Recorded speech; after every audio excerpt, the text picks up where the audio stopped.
Hello! Today now I'm going to talk about welding machines and the very basics of the four different types of welding, the four main types of welding. And I think I've got all those four types pretty much illustrated here. So I've dragged all the machines out, put them on the bench, and I've also been out to the shed and retrieved this thing as an example of what to avoid. A quick introduction then, and then we'll look at the different types in a bit more detail. Here then we've got the Moser engine powered arc welder. This is the MIG welder that I welded up the Land Rover with in that huge series of videos. This is actually on loan from Celia, who you may have probably seen in some of these sculpture making videos. And this is my little inverter arc welder. Down here we've got a gas setup. Now this is just for cutting now, but I'll explain how that did start life as a welding setup. And then finally this thing, which is another MIG welder, not a very good one. So before I get into the discussion of the actual types of welding machine, let's have a quick look at the definitions of those four different types of welding. I'm going to attempt to draw some pictures on this table. To begin with then, if you wanted to weld two bits of metal together, you would get one piece here, you'd put one piece there, you'd heat them until they get up to welding temperature, which is very hot but not actually melting, and then you'd hit them together. And that'll be hit on a reactive surface like an anvil. And what you're achieving then is a fusion joint by squeezing these surfaces together. So when you forge weld, you don't have to bludgeon it. You're not like making bread. You're just pushing this surface against this surface completely, and then it'll fuse if it's at the right temperature and if it's completely clean and there's no contaminants in it and so on and so forth. Now the trouble with this type of welding is it needs to be done with the pieces heated up to that temperature. You've got to be able to get them in the forge and out again. And this is why when you saw me restoring a gate, if you've seen that video, that gate being very old was held together mostly by woodworking joints, or what I would think of as woodworking joints. And that's because you can't get a whole gate into a forge to forge weld the bits together. So for instance, the frame of the gate would look something like that, and if it went up against this part, this piece here would continue through a hole in here and then be peened over on this side. So you have a tenon joint.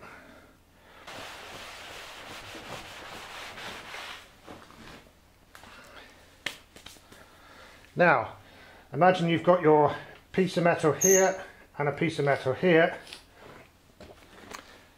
And if you could apply some heat directly to it with, say, a gas torch. So let's have a gas torch in here.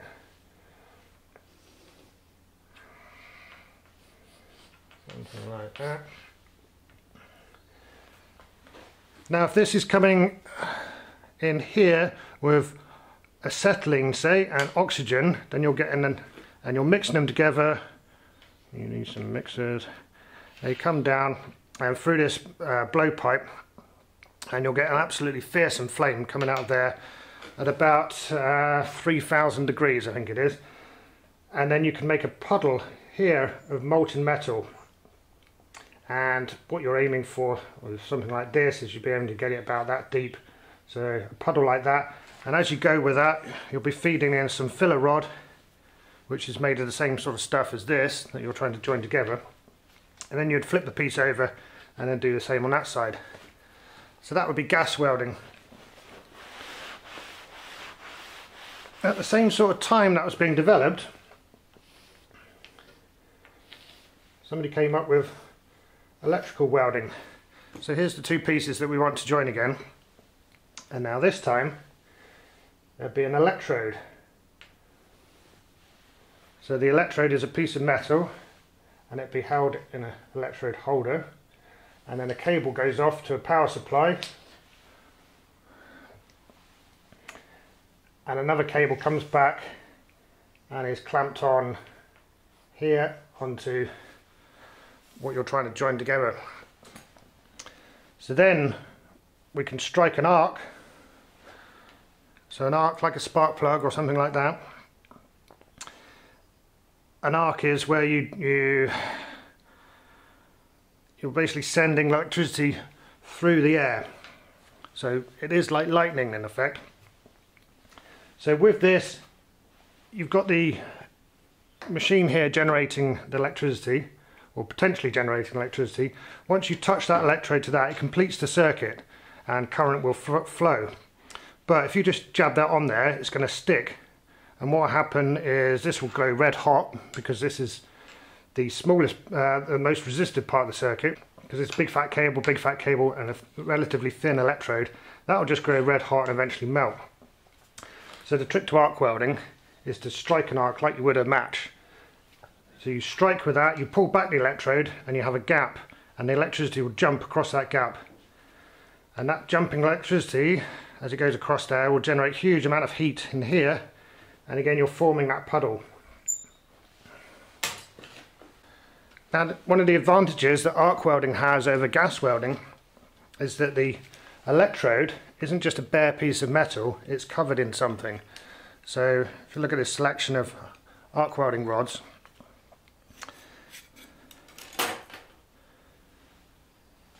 this bit here, that's the parent metal, and then the rest of it is a coating over it. And you can see in the end there where I've used this bit, you can see the actual parent bit of metal in the middle, and then that coating around it. Now that coating burns as you strike the arc and you come back. It's burning all the time, and that's making a shield around here, and it's stopping impurities getting in, which is a very good thing. So when you've finished doing your piece of arc welding, it's covered in that flux over the top, and that's called slag. And that's why whenever you do arc welding, you need a chipping hammer like this one. So it's got a spring for a handle, which makes for a percussive, and that will take off all that slag, and then you wire brush it.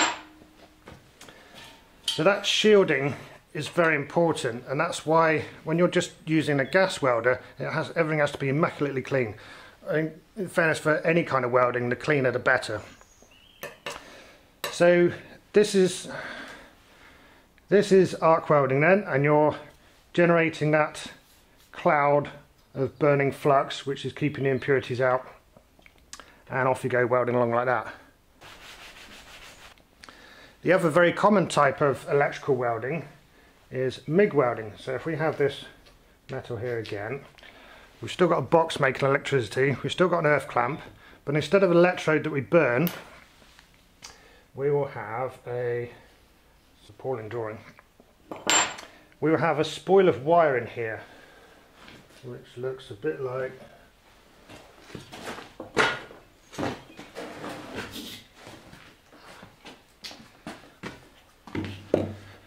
so instead of burning that electrode as we go for the filler, we'll have a spool of wire like this. This one's stainless steel, but a mild steel one is pretty much the same. You can get them in this size and a bigger size, as you'll see in a minute.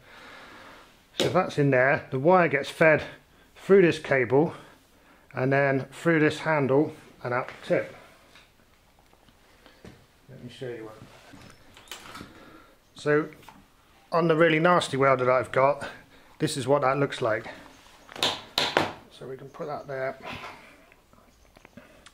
So this then will feed wire through the tip and onto the metal, and as it does that, it's creating the arc. It's creating and breaking the arc all the time. So you've got that feeding through there, and you're making the arc on there, and again making that puddle. The difference this time is that the wire has no coating, but it's blowing a gas through here.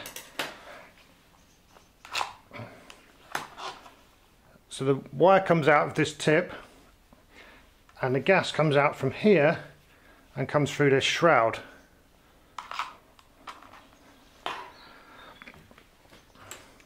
and that gas can be, it needs to be something inert, and hence the name.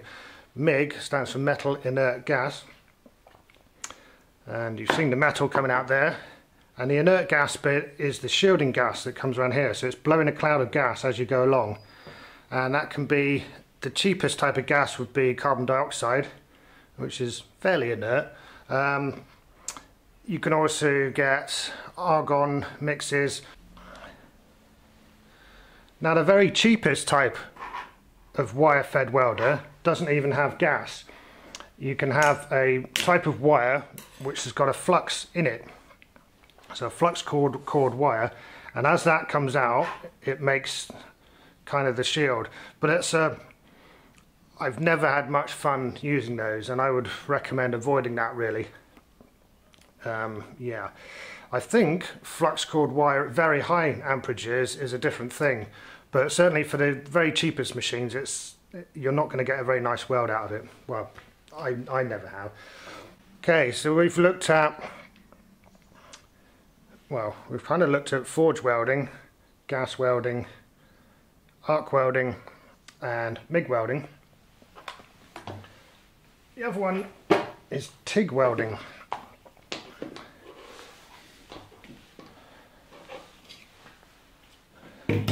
So TIG stands for tungsten inert gas, and the tungsten bit refers to this tip, and this one's not in very good condition. So there you can see, that's in horrible shape actually. So there's a tungsten tip inside of, again, a gas shroud. This one is ceramic, and incidentally very brittle. Yeah, quite easy to drop those and they just shatter into a million pieces. So this then, I tend to think as, it feels to me to use very similar to gas welding. The difference is you've got the shielding gas blowing around it, but it is actually arc welding. So with this one, this is an add-on to my inverter welder, so it's not a very posh one at all. A posh TIG welder, you can start it with a high frequency jolt which will fire the spark across the gap, and then you're away. With this one it's a scratch start, so you have to actually touch the metal like you would with the arc welder and then draw back, and then you've got the arc. Now the difference with this is, unlike the arc welder where you're constantly burning in the rod, or the MIG welder where you're constantly having the wire fed in, with this, like with gas welding, you can just strike the arc and you don't actually have to put in a filler rod if you don't want to. So you can make a molten, you can just do fusion between the two pieces without necessarily putting any filler in there. And that can be useful in certain applications. In practice, I've not found that much use for the TIG, because things that I was using the TIG for, I now tend to use the decent MIG welder for.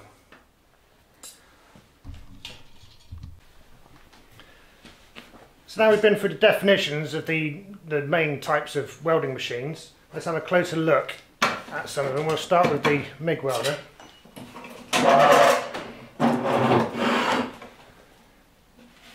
Now, as I explained, you've got the gas here at the back. This is, let's think what this is. This is carbon dioxide, argon and a tiny bit of oxygen. And Argo Shield. This is Argo Shield Light, I think this one's called. This gas bottle, when I did lots of welding, I used to rent the bottles, and then they're cheaper to fill, but you pay a yearly rent on them. Nowadays, I'm much more sporadic in my use of welding. So for instance, this machine, this time last year, I was using it every day welding up the Land Rover. Right now, I haven't used this for a couple of months. So for me it makes much more sense now to have these bottles, whereupon I pay a deposit and then I pay a refill charge, but there's no monthly rent. So for me these ones work out better. This particular one is called a hobby weld. There's a few other companies doing it as well. It's sort of sprung up in the last few years. Anyway, back to the machine itself. So we've got the gas up here.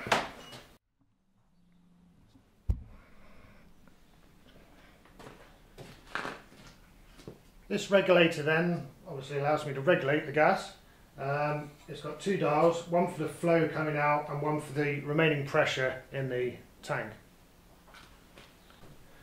When you first get a MIG welder, particularly if it's one of the cheap ones like that horrible thing down there, it's generally set up to use these little disposable bottles. Now I keep one when I go out and do site work. If I need to take the MIG with me, I take along one of these just as an emergency backup. But it's not really a good way to go if you're going to be welding more than 10 minutes. Yeah, these things are very, very expensive. Yeah, in terms of overall economy. So if you're going to be doing any serious project at all, like I was with the Land Rover, you're better off getting one of these. Especially if this is a deposit one. So if you just did the project, you could then take it back, get your deposit back on the tank. I'm sure someone's going to ask how long these last. To be honest, I can't really remember. I think there's about half an hour in this one and considerably more in this one. That's terrible, but yeah, there we go. Like I say, I haven't used that for a long time, so yeah, forgive me on that one. Anyway, back to describing the machine. So we've got the gas there. We've got the torch here.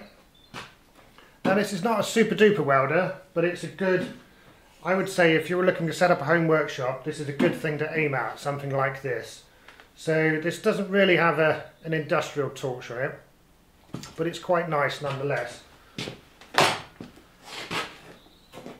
The main thing about it is it can take these larger reels.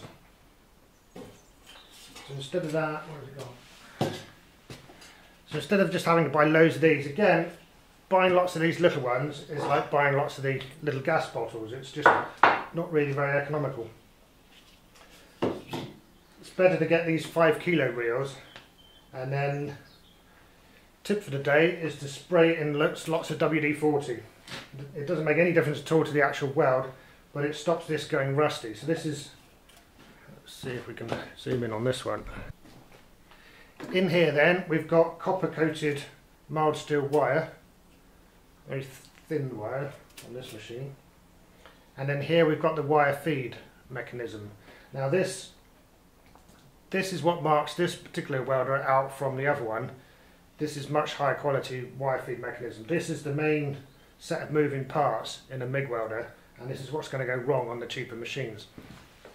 As for the rest of it, you've got a voltage selector here and a wire feed speed there, and then a little chart which gives you some idea what's going on. So this machine is rated at 145 amps, and this particular one is currently running 0.6mm wire. It would take 0.8mm wire with a different tip on it, and I think I'd have to swap the rollers around as well. So that's the two choices of wire that I could put through it. Now I find this thing running flat out and on the 0.6 wire, it will cope with a Land Rover chassis, and slightly back from flat out on the 0.6 wire, it can do the bodywork of the Land Rover, the few bits of steel that are on the Land Rovers. This one then says 130 on it. I don't think it will actually manage that. The duty cycle is very different as well, and yeah. One of the things that really marks out the really bottom of the range kit from the slightly better stuff is the duty cycle, and what that means is the amount of minutes that it can run in a 10-minute period. By which I mean this one, for instance, is rated at, if you run it at 55 amps, so it claims to be 130, and it says on here if you're running at 55 amps you can do it at 50%. So that means 5 of those 10 minutes it will cope with that output. I bought this just to do one job. I can't even remember what that job was. I think I did it, whatever it was, but it failed shortly after. I may fix it one day, but I would have to purchase a actual, this bit here, the wire feed mechanism on this one is basically crap. That's the issue. and I tried modifying it a bit to make it work a bit better, and yeah, it just failed. So rather than bother buying a new crappy one like that, you'll be better off getting a second-hand half decent one like this.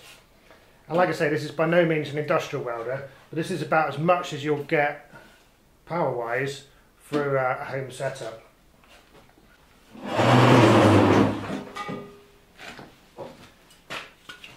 So that's MIGs.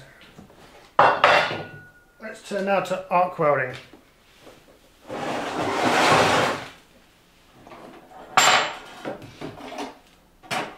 So I've currently got two arc welders, and they're actually fairly similar, believe it or not. So this thing is a two-stroke engine attached to a welding machine.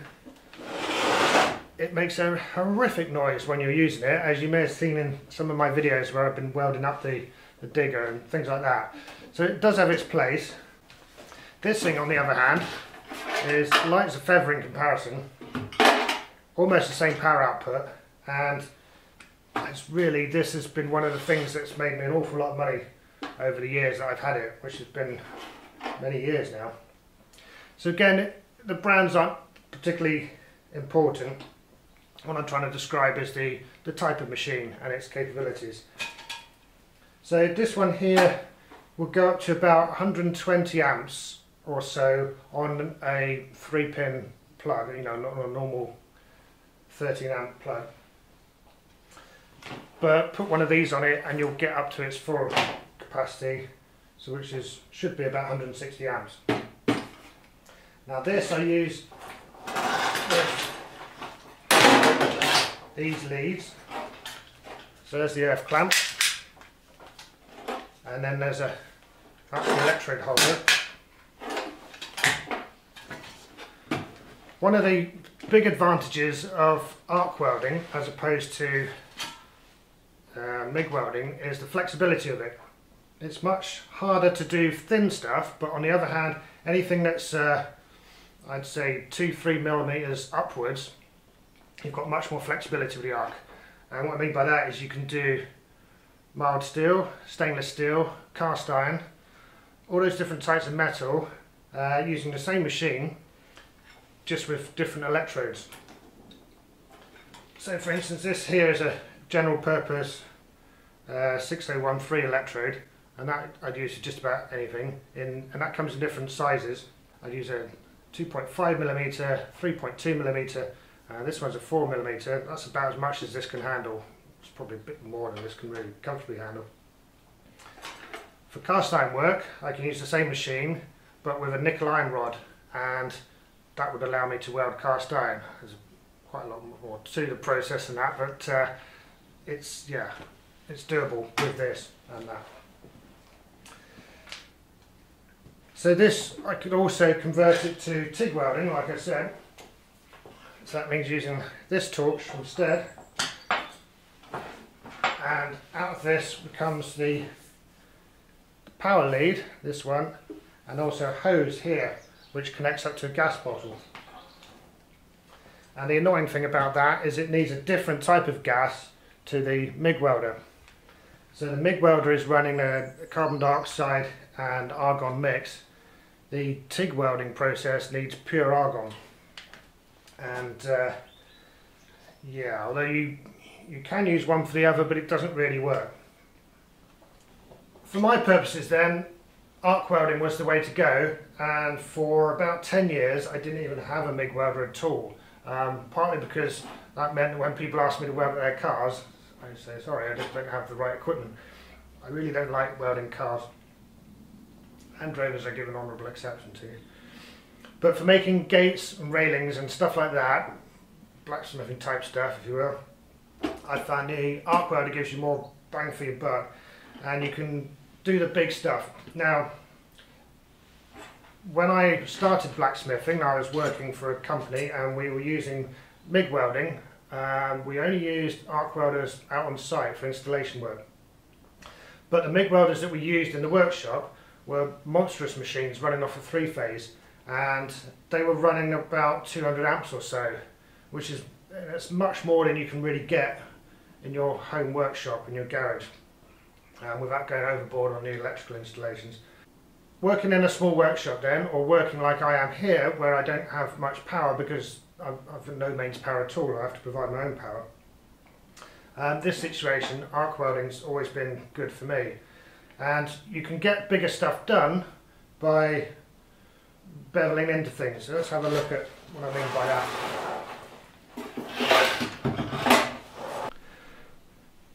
So we've got those two bits of metal that we're trying to join again.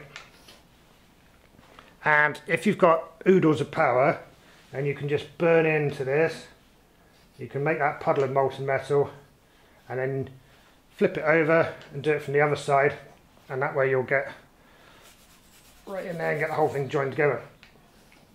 But if you don't have oodles of power and you want to achieve this, what you can do is to bevel it. So you'd come in with your grinder or sander or whatever you've got and come back, take all that metal off like that.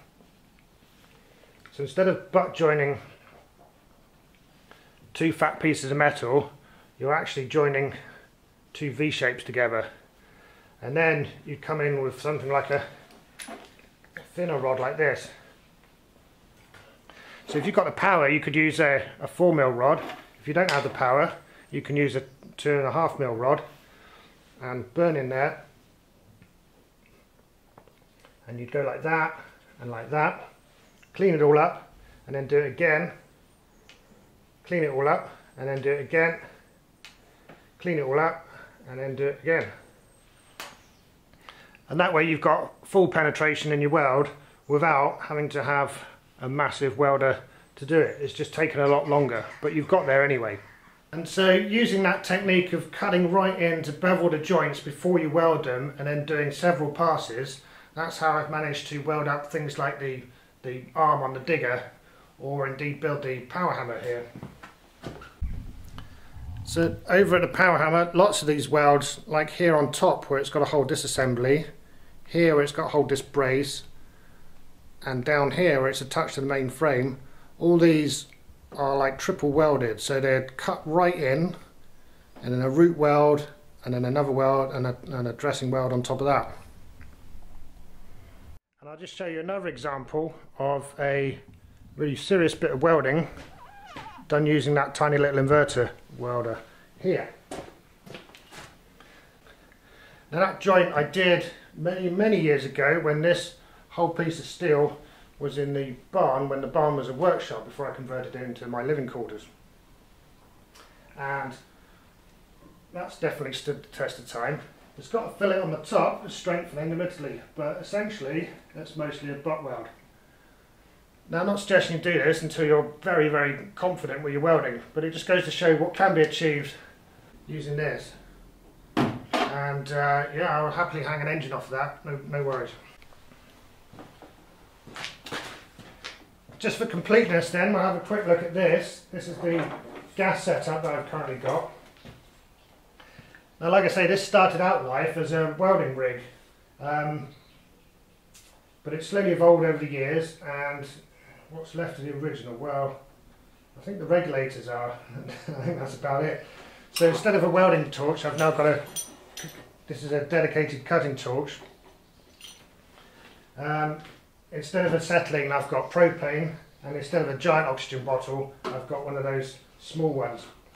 So on occasion, a very useful bit of kit. One of the things I like to do is to mount this in the leg vise, and then I've got an extremely hot flame which I can bring small forgings up to heat, and I can have it right next to the anvil. So I've got the heat on there, over the anvil, tap tap tap, and back in there, and I can go backwards and forwards from the anvil to the flame very quickly, because a small piece will lose heat very quickly, and a small piece is also very easy to burn in the forge if it's in the coal forge, for instance. It's also very handy to have a source of that kind of focused heat on tap for undoing seized on wheel nuts or even manifolds and things like that. This has appeared in many of my videos, saving the day. So for different types of steel, I'd say the arc welder wins out every time because it's just so flexible. I can use the stainless steel rods with it. It doesn't really matter what grade of stainless I'm working with because I can choose the appropriate rod. Like I say, I can use cast iron, I can use nickel iron rods to weld cast iron. You can use stainless steel, you can weld stainless steel with the MIG welder, but you need stainless wire and you should really have a different gas on it as well. It's just generally more flexible using this. As regards other types of metals, I don't know. As a blacksmith, I tend to keep it with the iron. So I've had very little experience, to be honest, of welding aluminium or copper or any of the more exotic stuff. Well, I consider it more exotic. To conclude then with some recommendations, I would say avoid this sort of thing. It's just going to make you miserable, and it's also very hard to make a decent weld using something like this. And apart from anything else, that wire feed mechanism is not as smooth, not as consistent as it would be on a higher end machine, and that's going to show up in your welding. So yeah.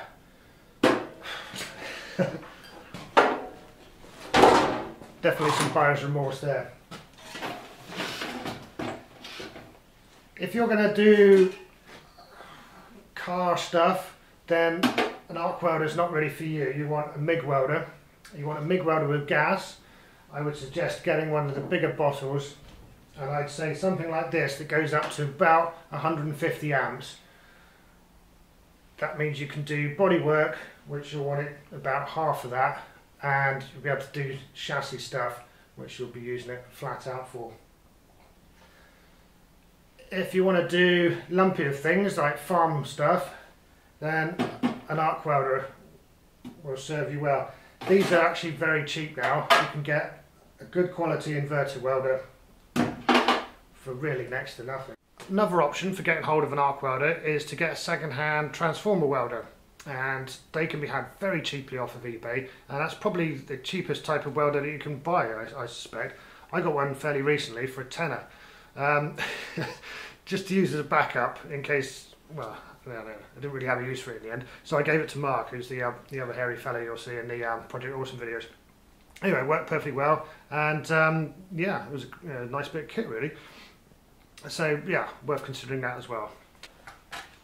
So people often ask me, how long does it take to learn to weld? And I think the best answer I can give is that it's like learning to play the guitar. So you could give someone a guitar, show them a few chords, they can get a tune out of it, but it's going to be a long while before they're going to be able to join a band and make any money, and thus with welding. So it's quite easy to get started with welding. It takes quite a lot longer of actually doing it and experiencing all the different situations you come across with welding to get competent at it. But it's not rocket science. But it does take. It is a skill. It's definitely a skill. It does take some practice. I have read many books on welding over the years, and the only one I keep coming back to is this one. So this is, if you want a book on welding, I'd recommend this one. It's got all the types of welding in here, and even a chapter on blacksmithing at the back. It's a really good, well written and easy to read book. So I think that about wraps it up for now. This was intended to be a really short video. I think even once I've edited it down, it's going to be a monster of a video. And there's still loads I haven't covered. I haven't covered the difference between AC and DC welding. I haven't covered masks. I haven't covered any of the actual process of welding really. It turns out to be quite a lot to talk about with welding. I hope the two main things then is that one, you need a lot of heat to do welding, and two, you need to exclude oxygen from the joint while it's being joined, and that's really important. So that's, even with forge welding, you often cover it in a flux to do that. And then with all the other types of welding, you're excluding that oxygen as you go along, because steel oxidizes very, very readily, well, pretty much instantly, and any of that oxidization in the joint will stop it properly fusing, and it will just fail and fall apart. So that's the key concept of welding that I'm trying to get across with all this. So all those types of welding, they all amount to the similar outcome. That's what they're all trying to achieve. Anyway, I hope this was of interest to somebody out there, and as always, thanks for watching, and I'll see you on the next one. Cheers.